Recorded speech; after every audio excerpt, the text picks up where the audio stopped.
ಇವತ್ತು ಎಐಸಿಸಿ ಅಧ್ಯಕ್ಷ ಮಲ್ಲಿಕಾರ್ಜುನ ಖರ್ಗೆ ಅವರು ಕೊಟ್ಟಿರುವಂತಹ ಒಂದು ಸೂಚನೆ ಈಗ ರಾಜ್ಯ ರಾಜಕೀಯದಲ್ಲಿ ಸಂಚಲನವನ್ನೇ ಮೂಡಿಸ್ತಾ ಇದೆ. ಅದರಲ್ಲೂ ಕಾಂಗ್ರೆಸ್ ಪಾಳೆಯದಲ್ಲಿ ಸಾಕಷ್ಟು ಚರ್ಚೆಗೆ ಗ್ರಾಸವಾಗ್ತಾ ಇದೆ ಎಐಸಿಸಿ ಅಧ್ಯಕ್ಷ ಮಲ್ಲಿಕಾರ್ಜುನ ಖರ್ಗೆ ಅವರು ಹೇಳಿರುವಂತಹ ಮಾತುಗಳು. ಯಾಕಂದ್ರೆ ಮಲ್ಲಿಕಾರ್ಜುನ ಖರ್ಗೆ ಅವರು ಇವತ್ತು ಖಡಕ್ ಆಗಿ ಕೆಲವೊಂದಷ್ಟು ವಿಚಾರಗಳನ್ನ ಮಾತಾಡಿದ್ದಾರೆ. ಕಾಂಗ್ರೆಸ್ನಲ್ಲಿ ಅಧ್ಯಕ್ಷರ ಬದಲಾವಣೆ ವಿಚಾರ ಏನಿದೆಯಲ್ಲ, ಹಾದಿ ಬೀದಿಯಲ್ಲಿ ಮಾತಾಡುವಂಥದ್ದಲ್ಲ. ಎಲ್ಲರೂ ಬಾಯಿ ಮುಚ್ಕೊಂಡು ನಿಮಗೆ ಕೊಟ್ಟಿರುವಂತಹ ಕೆಲಸನ ಮೊದಲು ನೀವು ಮಾಡಿ, ನಮಗೆ ಗೊತ್ತಿದೆ ಏನು ಮಾಡಬೇಕು, ಯಾವಾಗ ಏನು ಮಾಡಬೇಕು ಅನ್ನುವಂಥದ್ದೆಲ್ಲವೂ ಕೂಡ ಹೈಕಮಾಂಡ್ಗೆ ಗೊತ್ತಿದೆ, ನಾವು ಅದನ್ನು ಮಾಡ್ತೀವಿ, ನೀವು ಅದ್ರ ಬಗ್ಗೆ ತಲೆ ಕೆಡಿಸ್ಕೊಳ್ಳೋ ಅವಶ್ಯಕತೆ ಇಲ್ಲ ಅಂತ ಹೇಳುವ ಮೂಲಕ ಮಲ್ಲಿಕಾರ್ಜುನ ಖರ್ಗೆ ಹೊಸದೊಂದು ಚರ್ಚೆಗೆ ಈಗ ನಾಂದಿ ಹಾಡಿದ್ದಾರೆ. ಯಾಕಂದ್ರೆ ಕಾಂಗ್ರೆಸ್ ಪಾಳೆಯದಲ್ಲಿ ಎಲ್ಲವೂ ಸರಿ ಇಲ್ಲ ಅನ್ನುವಂಥದ್ದು ಜಗಜ್ಜಾಹೀರಾಗಿರುವಂತಹ ವಿಚಾರ. ಅದರಲ್ಲೂ ಪಟ್ಟದ ಆಟ ಅಂತೂ ಬಹಳ ಜೋರಾಗಿ ನಡೀತಾ ಇದೆ ಕಾಂಗ್ರೆಸ್ನಲ್ಲಿ. ಅಧ್ಯಕ್ಷ ಗಾದಿಯನ್ನ ನನಗೆ ಒಲೈಸ್ಕೋಬೇಕು ಅನ್ನುವಂಥದ್ರ ಬಗ್ಗೆ ಒಂದಷ್ಟು ಜನ ರೇಸಿಗೆ ಬಿದ್ದಿರುವಂಥದ್ದು. ಡಿ.ಕೆ. ಶಿವಕುಮಾರ್ರನ್ನ ಅಧ್ಯಕ್ಷ ಗಾದಿಯಿಂದ ಇಳಿಸಬೇಕು, ನಾವು ಅಧ್ಯಕ್ಷರಾಗಬೇಕು ಅನ್ನುವಂಥ ಒಂದು ಆಕಾಂಕ್ಷೆಯನ್ನು ಇಟ್ಕೊಂಡು ದೆಹಲಿಗೂ ಕೂಡ ಕೆಲವೊಂದಷ್ಟು ಜನ ಹೋಗಿ ದೆಹಲಿ ಮಟ್ಟದಲ್ಲೂ ಲಾಬಿಯನ್ನು ನಡೆದಂಥ ಉದಾಹರಣೆಗಳಿವೆ. ಸೊ ಈ ಬೆನ್ನಲ್ಲೇ ಈಗ ಎಐಸಿಸಿ ಅಧ್ಯಕ್ಷ ಮಲ್ಲಿಕಾರ್ಜುನ ಖರ್ಗೆ ಅವರು ಹೇಳಿರುವಂತಹ ಈ ಮಾತುಗಳು ಸಾಕಷ್ಟು ಚರ್ಚೆಗೆ ಗ್ರಾಸವಾಗ್ತಾ ಇದೆ. ಅದು ನಿಮ್ಮ ಯಾರ್ಯಾರು ಹೇಳ್ತಾರೆ ಅವ್ರ ಇಚ್ಛೆ, ಅದು ಅವ್ರ ಇಚ್ಛೆ ಪ್ರಕಾರನೇ ಹೈಕಮಾಂಡ್ ನಡ್ಕೊಳ್ಳಲ್ಲ.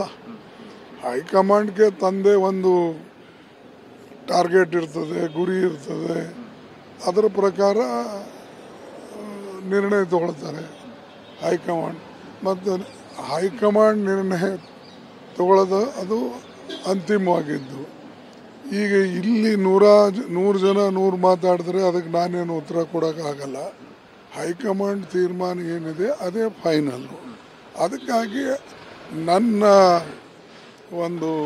ನಂದೊಂದು ಸೂಚನೆ ಏನಂದರೆ, ಎಲ್ಲರೂ ಬಾಯಿ ಮುಚ್ಚಿಕೊಂಡು ಸುಮ್ಮನೆ ಕೆಲಸ ಮಾಡಬೇಕು. ಯಾವಾಗ ಏನು ನಿರ್ಣಯ ತಗೊಳ್ಬೇಕು ಅದು ನಮಗೆ ಬಿಟ್ಟಿದ್ದು.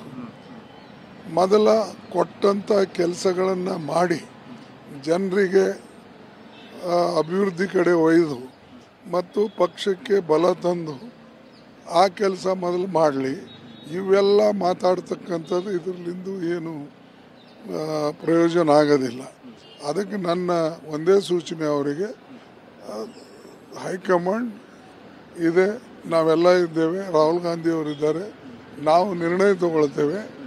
ಅದಕ್ಕೆ ಅವರು ಇಲ್ಲಿ ಇಂಟರ್ಪ್ರಿಟೇಷನ್ ಮಾಡ್ತಕ್ಕಂಥದ್ದು ಅವಶ್ಯಕತೆ ಇಲ್ಲ. ಅಂದರೆ ಈಗ ಅದರ ಅವಶ್ಯಕತೆ ಇಲ್ಲ ಅಂತ ಹೇಳ್ತೀವಿ.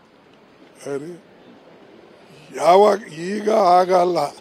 ಹೈಕಮಾಂಡ್ ಯಾವಾಗ ನಿರ್ಣಯ ತಗೊಳ್ಬೇಕು ಅವಾಗ ತಗೊಳ್ತಾರೆ. ಈಗ ಆಗ ನಾಳೆ ನಾಡದಂತಿಲ್ಲ.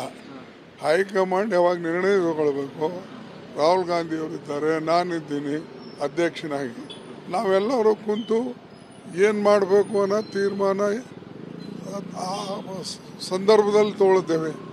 ಈಗ ಅದನ್ನು ಪ್ರಶ್ನೆನೇ ಇಲ್ಲ. ನಾಳೆ ತೆಗಿತಾರೆ ಚೀಫ್ ಮಿನಿಸ್ಟರು, ನಾಳೆ ತೆಗಿತಾರೆ ಅನ್ನೋದು, ಅಥವಾ ಅಧ್ಯಕ್ಷರಿಗೆ ನಾಳೆ ತೆಗಿತಾರೆ ಇವತ್ತು ಇವೆಲ್ಲ ಊಹಾಪೋಹ ಯಾರೂ ಮಾತಾಡಬಾರ್ದು.